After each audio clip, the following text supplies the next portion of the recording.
I think what you and I learned last year, just to hit the hickories pretty hard down south. It's going to be on fire early season. Yep. It's going to be a gimme. Especially with the wet summer we're having. Ooh, yeah. It's going to be some big nuts. Big nuts for Squirrel Daddy. Big nuts for Squirrel Daddy. There's a t-shirt you should make. All right. Squirrel Daddy loves big nuts. Everybody, welcome back to Field to Food, Table Talk. Those weren't puns. Those were actually things we were saying. This is going to be episode 60, released August 8th. So thank you guys for tuning in midsummer. And we're going to talk about, for this episode, the gimmicks and cheap tricks of the hunting industry. What you should avoid, what you didn't avoid, and then found out the hard way. And then we're just going to build off that. But first, we're going to talk about the foundation for the week. That is Catch a Dream Foundation, which provides hunting and fishing to children with life-threatening conditions. They do accept donations. You can find them at catchadreamfoundation.org. And I do definitely recommend donating to that one, because it's very unfortunate that kids have to be in that situation. But we can at least try and make a dream come true. Pretty awesome. Yeah, agreed. So, what is one thing that you have purchased that you wish you hadn't? I think it was I'm going to go real controversial and cut you off real quick. Okay. Anything scent eliminating. See, we didn't buy scent eliminator. We bought the earth scent, cover scent. I don't mind that stuff. Yeah. I really don't. Anything that says like, oh, it'll kill 99.9% of it. No. Yeah. Fuck you. That doesn't work. No, that does not work. Like, we make our own scent, quote unquote, scent killer now. Yeah. We've made it for years, and it works, I would say. What's your scent killer? I can't give away the recipe. Oh, okay. I'll tell you. No, it's pretty basic. It's like distilled water, unscented soap, baking soda.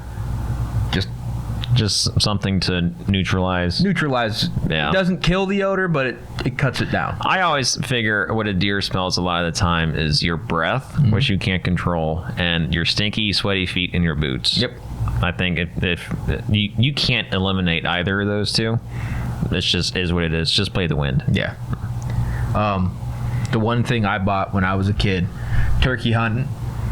I really didn't have anyone to teach me how to turkey hunt. I forgot about stupid turkey hunting stuff. I got a couple. Ton of stupid turkey hunting stuff. I got some stupid turkey hunting stuff. No one really taught me how to turkey hunt. Turkey hunted one weekend a year with my uncle. Outside of that, it was just Pap or Dad would run me out to the gravel pit and be like, all right, well, I'm going to wait in the truck. Go have fun. Yeah. But I bought the Night and Hail Fight and Purr, which was like, it was a twist call. It had 2 pegs and 2 flats on it. You chalked up. Okay. And you would rotate it, and it would just like. And I was like, I'm going to kill every turkey in 6 mile radius of this thing. There's going to be one alive. And the first time I used it on a bird, I could see I hit it for like 2 seconds. That bird came out of strut, looked straight up, and ran. I was like, man, what a waste of $40. Yeah. All right, one for turkey hunting for me. I don't remember who makes it. It might be Primos. It was the blow calls for turkey.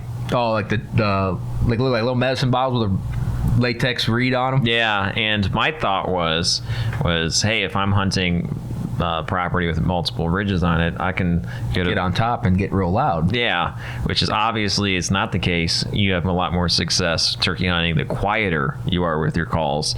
And I didn't know that then. And anytime I blew into that call, I never once heard a gobble. Yep. So not only was the pitch wrong, the volume was wrong, and my enthusiasm was wrong. Yeah. Never sure about those. They're hanging probably 15 feet from us somewhere. It's covered in dust. Yeah.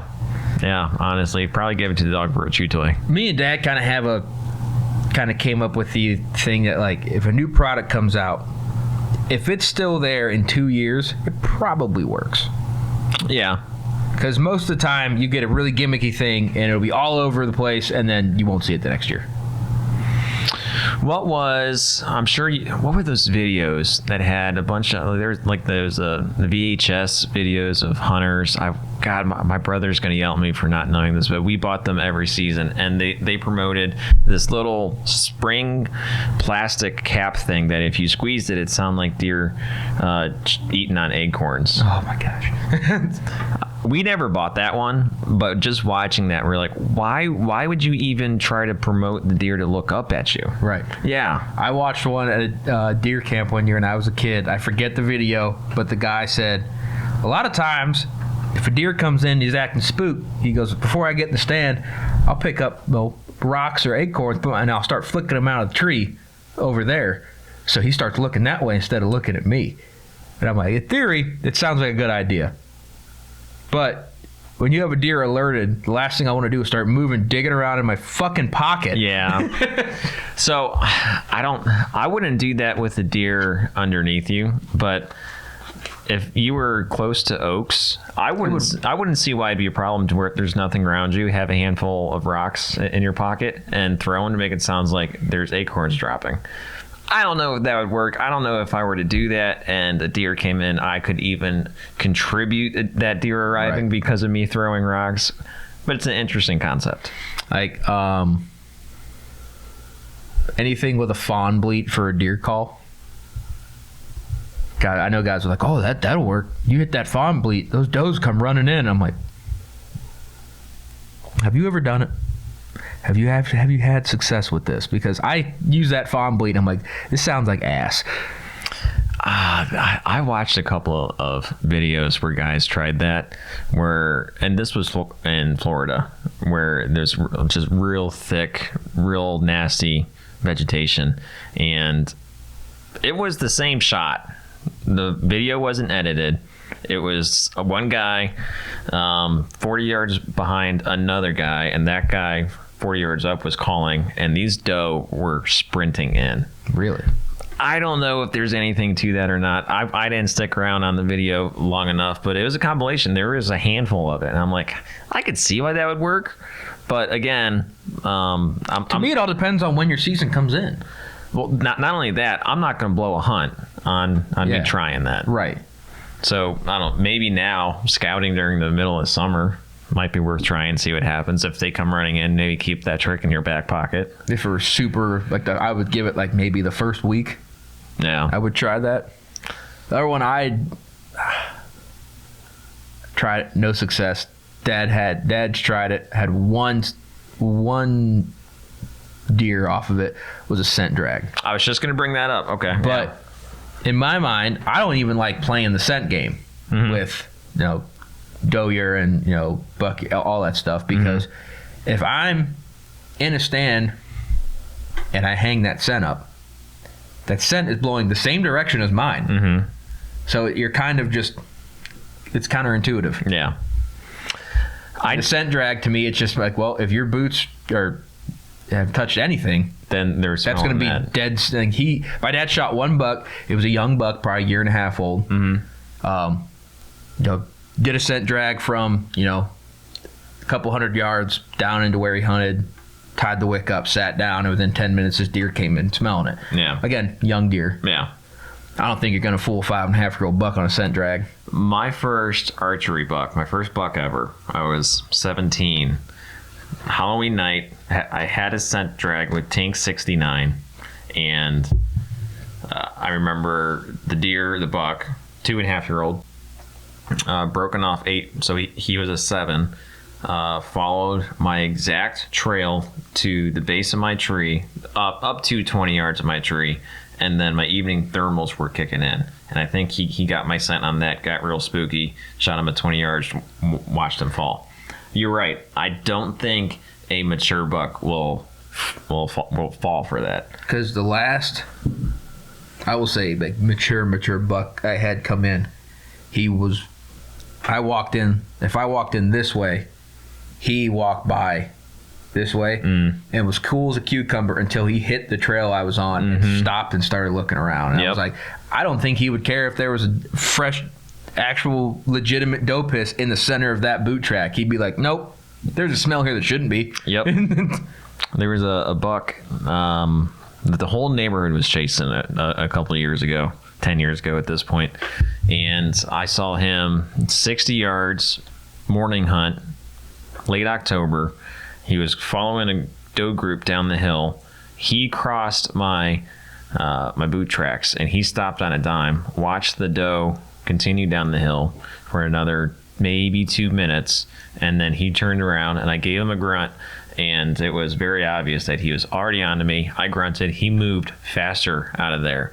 So I will 100% say you cannot trick a mature buck's nose, and you also that lesson there taught me how bad my access matters, because had I taken a more direct line to my tree stand, good chance I'd have killed that buck. Yeah. I'm not saying I would have, but my odds would have been a lot better. Right.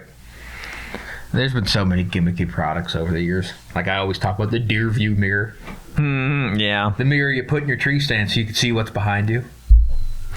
What are some other funny ones? All right. Let's throw this one out there, which isn't necessarily a gimmick, but something that people love to argue over.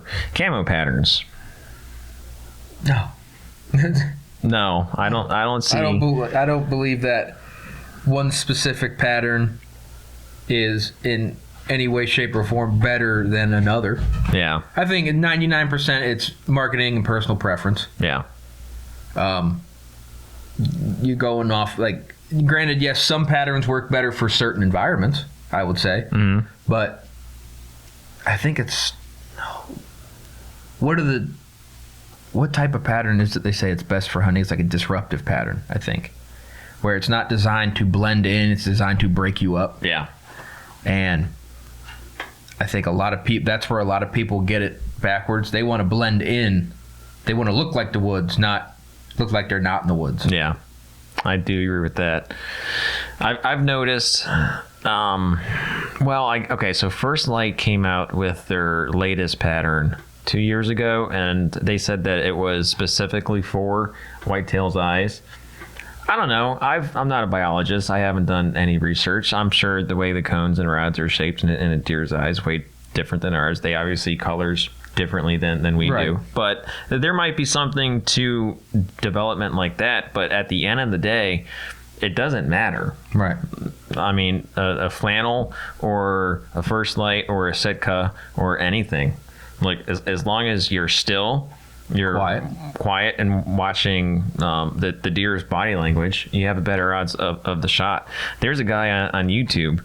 He purposely hunted all season in a giant blue onesie. Yep, I seen that guy. Yeah, and he killed a whole bunch of deer. Yep. And deer's supposed to be able to see blue. So as long as you're hunting the way you should be, you can be in your birthday suit. Yep. I don't think it matters. Julio would probably do pretty good in his. Jesus. He's said that before. That's a quote. It's a quote. It's a quote. Quote. Julio Martinez said, "I could kill deer naked." He probably could. Good for him. Now there's, I mean, like my dad started hunting military camo, military surplus camo, and then my favorite pattern is the old tree bark camo. Oh yeah. Yeah, that's my favorite pattern. I still firmly believe, like, if they still made it in the same, because they still out there, but they changed it. They put like leaves and acorns and shit on it now. It doesn't look as cool. No, it doesn't look as cool. If they still made it the old way, I would probably still wear it just because I like how it looks. Yeah. And like there have been times like I've literally been sitting up like hickory trees. Like I sat in a hickory tree one year and I was like, I literally just disappear in this thing. Yeah. I am a sucker for bottomland, especially during turkey season. Yeah. I had a video where I had my First Light pants on, which blend into leaf color really well. And I also had a First Light jacket on leaning up against a large oak that was wider than my shoulders. But I had a bottomland neck gaiter and hat on. And this just disappeared, but everything else didn't. So I went out and bought a bottomland pullover for the spring turkey season this year. I tagged out first date. There's absolutely no correlation. No, but it made me feel better. And if I were to be caught in a situation to where it would have helped, speculation maybe, right? But I'm not sure. Absolutely. Again, I think it comes down to being quiet, being still, being patient. And then back when the Outdoor Channel was more popular, I knew a couple guys that you had to shoot this deer slug because this is what Jackie Bushman used, or you had to use this rifle because it's the best. It's not the best. You're getting paid to say it's the best. Yeah. My uncle shot light field slugs for years, and he lost a couple deer from them not doing their job right. Well, I was telling you a couple days on the phone, the power belts. Yeah. For the CVAs, I bought those because THP ran a couple of episodes with those, and it was the same round, it was the same muzzle loader, same powder, and I could not get any accuracy out of it, not one bit. And then I went to the local Fin, Feather and Fur. A guy turned me on to the 350 Hornadies and said, run this with 100 grains of pellets and you'll have the best accuracy that you can hope for out of a muzzleloader. And he was 100% right. Yeah. The power belts, I used to shoot them just because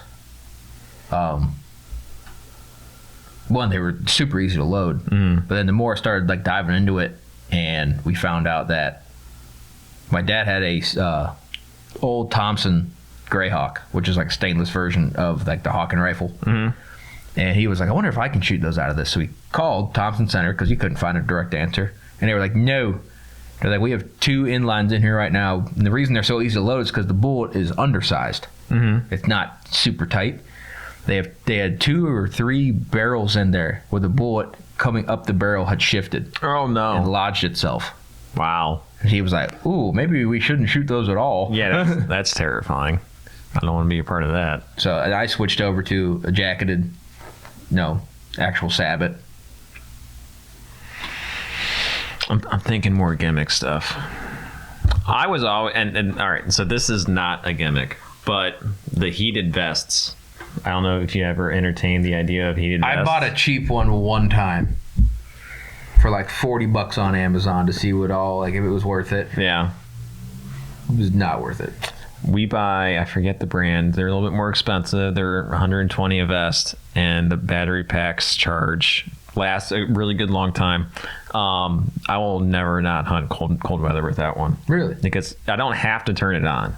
Right, yeah. And then so if I'm moving and still hunting or something, then I'm still going to generate enough heat that I'm going to be warm. But when you're sitting there, and I had a couple of hunts this past winter to where it was 20 or less, I powered that thing on. I was so comfy. Yeah. I was happy. The one thing me and Dad tried one year were the heated insoles.